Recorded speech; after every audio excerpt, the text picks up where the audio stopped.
সেই রোজার বাজারে মানে বাজার যখন করা হয়েছিল রোজার জন্য তখনই এই ড্রাগন নুডলসটা আনা হয়েছে।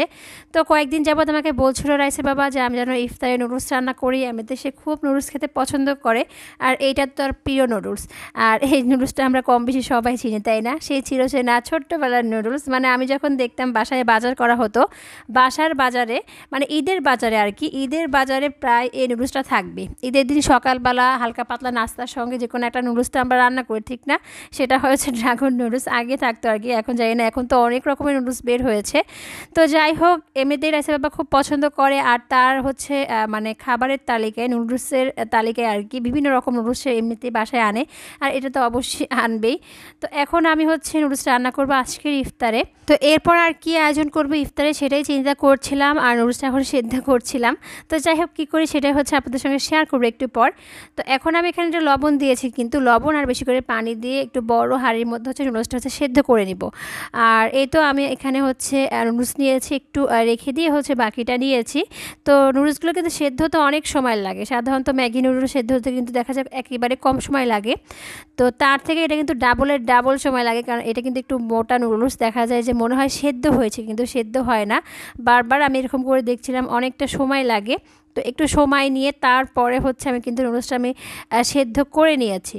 তো এই তো দেখেন, সেদ্ধ করার পরে আমি সাথে সাথে পানি ঝরিয়ে নিলাম, তারপর একটু তেল দিয়ে আর একটু লবণ দিয়ে মাখিয়ে রাখবে, এতে করে নুডলসগুলো ঝরঝরে থাকবে।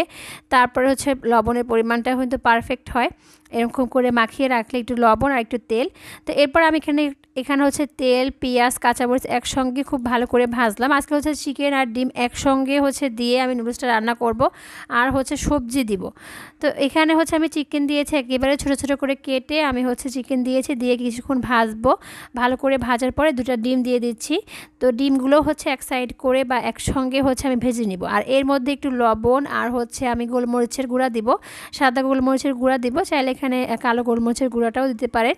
তো দিয়ে আমি খুব ভালো করে হচ্ছে আমি ভাজার পরে আমি এখানে সবজি অ্যাড করবো, আর সবজির মধ্যে আজকে গাজর আর হচ্ছে বাঁধাকপি কেটে নিয়েছি, তারপর হচ্ছে ক্যাপসিকামও কেটে নিয়েছিলাম। আর সবজির পরিমাণ হচ্ছে অল্প অল্প করেই দিচ্ছি, দেখা যাবে যে এতটুকু যথেষ্ট। আর যেহেতু এখানে চিকেন রয়েছে, তারপরে ডিম রয়েছে, তো সব মিলিয়ে কিন্তু হয়ে যাবে। তো এখন সবগুলো সবজি দিয়ে সব একত্রে একটু জালটা বাড়িয়ে দিয়ে আমি হচ্ছে ভাজবো শুধু, বেশি হালকা মানে অল্প জালে ভাজতে দেখা যাবে কিন্তু সবজির কালারটা একেবারে মানে থাকবে না, আবার খেতেও ভালো লাগবে না। তো বেশি সেদ্ধ হয়ে যাবে বা সেরকম একটা কালার থাকবে না এখন যে কালারটা রয়েছে আর কি।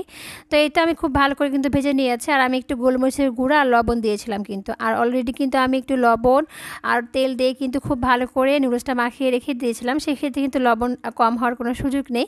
তো সব মিলে এখন কিছুক্ষণ জালটা বাড়িয়ে দিয়ে নুডলসটা হচ্ছে ভাজা ভাজা করব। তো আর কোনো সস দিব না, কারণ টমেটো সস দিলে দেখা যায় যে আমি নিজেও একটু অপছন্দ করে খেতে, যদি লাগে একটু নিয়ে খাবো, এছাড়া আর কোনো সস দিব না, একটু নর্মালভাবে হচ্ছে রান্না করলাম। তো যাই হোক, এই তো আমার কিছু ঈদের কেনাকাটা দেখা, একটা শাড়ি নিয়েছিলাম, শাড়ির সঙ্গে আবার কয়েকটা ব্লাউজ নিয়েছি, মানে এক্সট্রা করে কয়েকটা ব্লাউজ নিয়েছিলাম, জামদানি শাড়ি নেওয়া হয়েছে ঈদের পরের দিন বা ঈদের বিকালে পরার জন্য।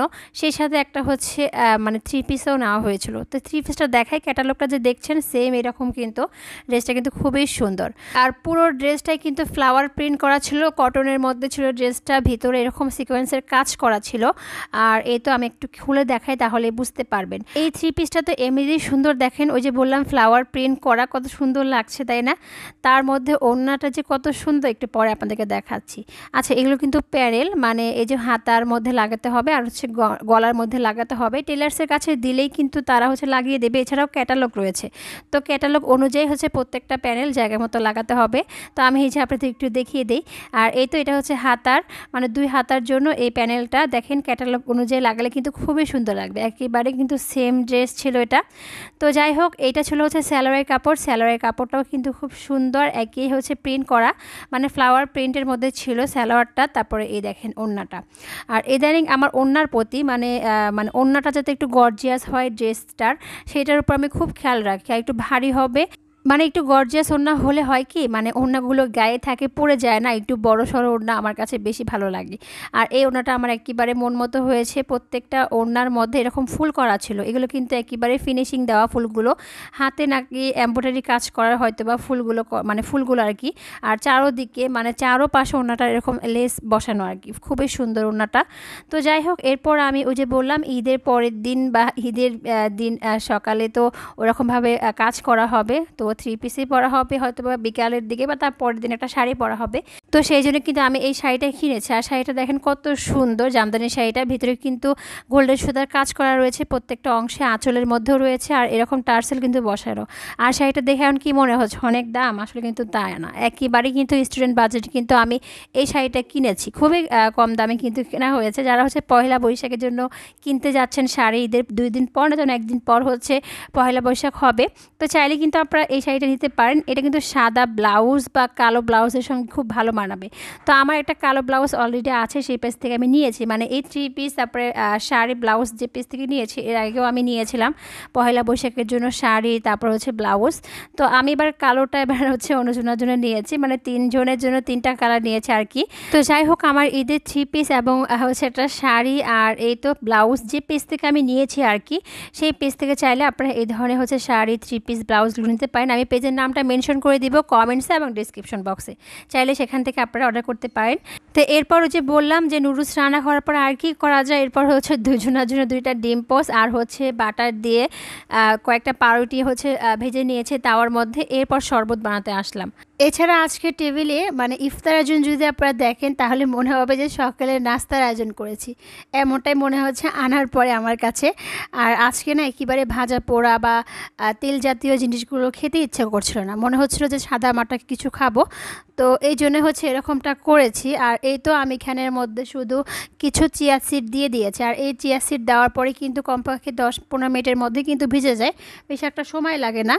তো ইফতারের আর বেশি সময় ছিল না, প্রায় 10-15 মিনিট বাকি ছিল। আমি এর মধ্যে এখন গ্লাসের মধ্যে শরবতগুলো নেওয়ার পরে এর মধ্যে কয়েক টুকরা করে বরফ দিয়ে দিব। আজকে এমনি নর্মাল পানি দিয়ে শরবতটা করেছিলাম, আর ঠান্ডা পানি তো প্রায় খাওয়াই হয়। আর এই যে দেখেন আমার আজকের ইফতার আয়োজন দেখে কী মনে হচ্ছে সকালের নাস্তা, তাই না? তো যাই হোক, আজকের ব্লগটা এই পর্যন্তই ছিল। সবাই ভালো থাকবেন, আল্লাহ হাফেজ।